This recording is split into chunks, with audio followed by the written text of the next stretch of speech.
In the last days of the pregnancy journey, you are surviving the waiting game. Your baby will likely engage deeper into your pelvis by 39 weeks of pregnancy. Some babies can engage between 2 to 4 weeks before labor.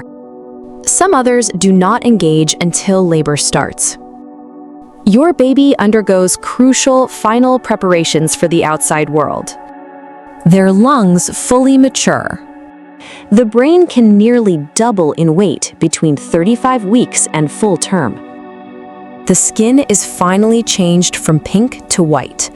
That's because a thicker fat layer has been deposited over the blood vessels. In the final days before labor begins, the woman's body prepares itself through a transitional phase to get her body ready for delivery.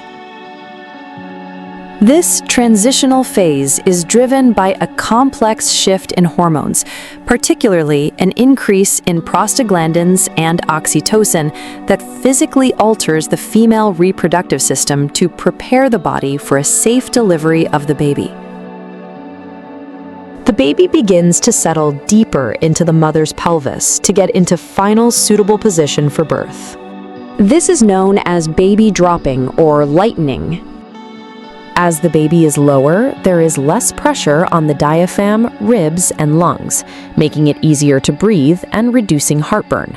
However, this shifts the overall weight of the baby downward, causing increased pressure on the pelvis, hips, and bladder. This is why very frequent urination happening. In the final days of pregnancy, the mother's body practices itself for the labor process.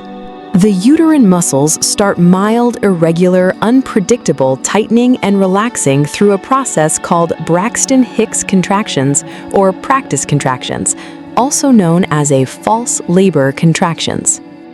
These contractions are weak, sporadic menstrual cramps across the stomach that comes and goes. They felt mainly in the front of the abdomen or pelvic area, lasting only from 15 to 60 seconds, and usually more uncomfortable than painful.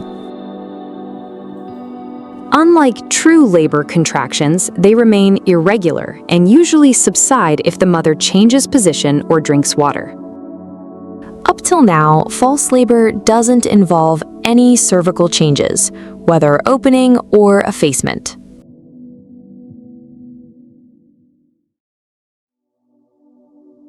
The final day of pregnancy, which also known as the day of labor, is one of the most intense days the human body can go through.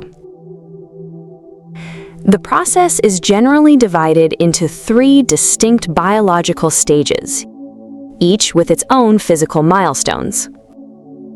The first stage of labor is typically considered the longest stage of the whole process. It begins with the onset of regular contractions and ends when the cervix is fully dilated up to 10 centimeters. This dilatation will expel the mucus plug, which lasts from the onset of the labor until the cervix is dilated to about 3 centimeters. On early labor, it lasts from 6 to 12 hours and mostly happens at home, but you should be ready to go to the hospital. Contractions are 5 to 15 minutes apart and last for about a minute each.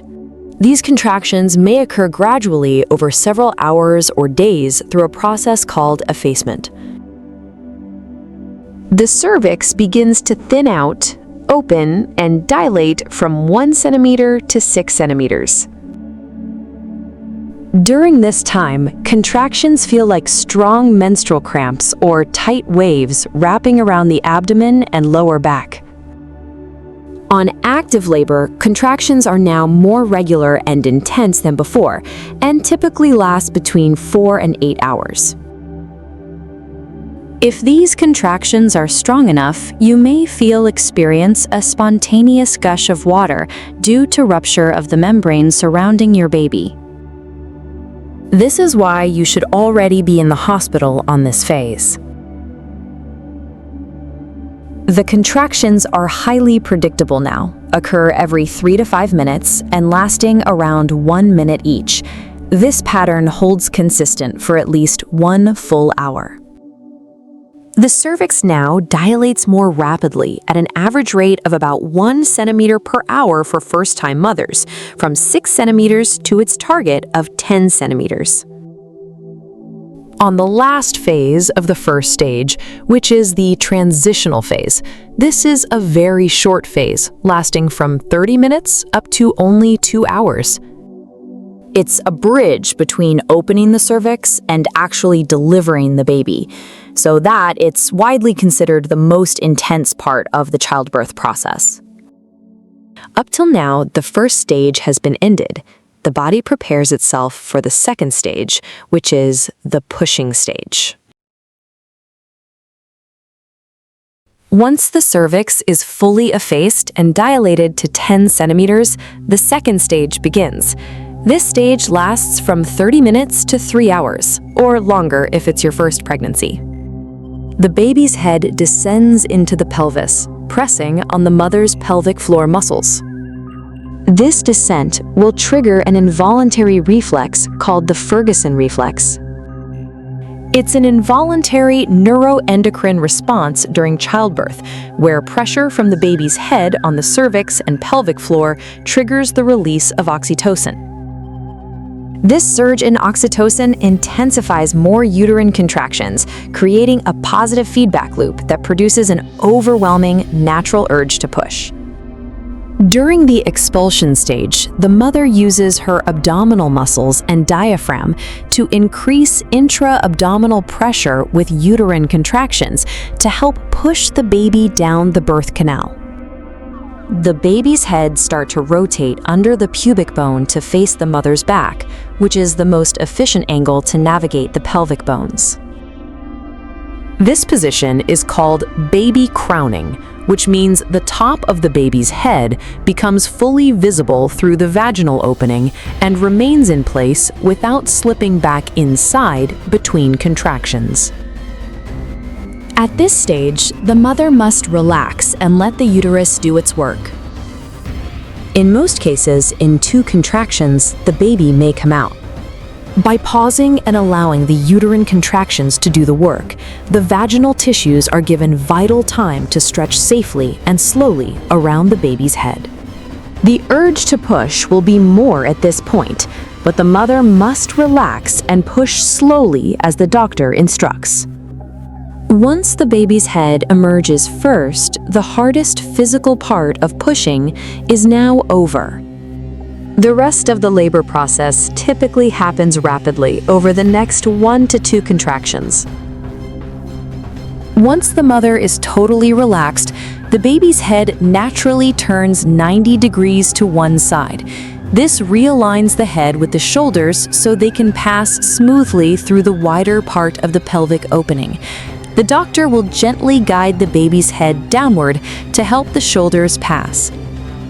Within a minute or 2, the shoulders will be delivered one by one, and then the rest of the baby's body quickly and easily follows. That will take us to the last stage, delivery of the placenta, also called afterbirth. After delivery of the baby, the umbilical cord is still attached to the placenta inside the mother's womb.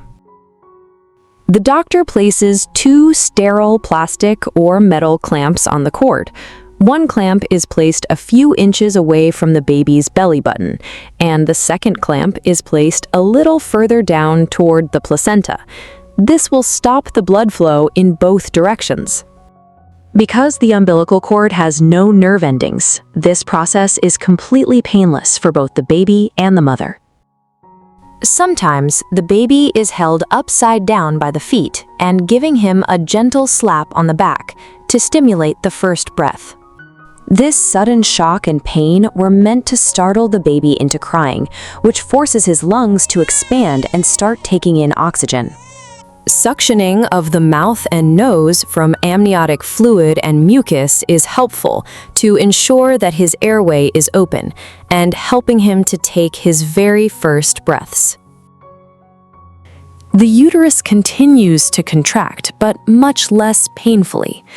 The placenta start to separate from the uterine wall. The doctor or nurse can apply some gentle external pressure on the mother's belly to help push the detached placenta down and out of the birth canal. Once fully detached, the placenta drops into the lower uterine segment and eventually into the vagina. This stage typically lasts from 3 minutes to 30 minutes after baby's birth. And finally, the doctor will catch the placenta from the vagina with his both hands. He must check it carefully to ensure that no lobes or membranes are missing inside, which may cause heavy bleeding, severe pain, or even dangerous infections. Skin-to-skin contact with your baby immediately after birth is one of the most beneficial things you can do for a newborn during the first 60 minutes of life. Breastfeeding is strongly encouraged within the first hour to provide essential nutrients, promotes early bonding, and boost immunity. Congratulations! Now you are officially a new mother. Thanks for watching this video to the end. If you want to learn about what's happening inside the mother's womb during pregnancy, you can watch my full pregnancy journey, Baby Inside the Womb, week by week.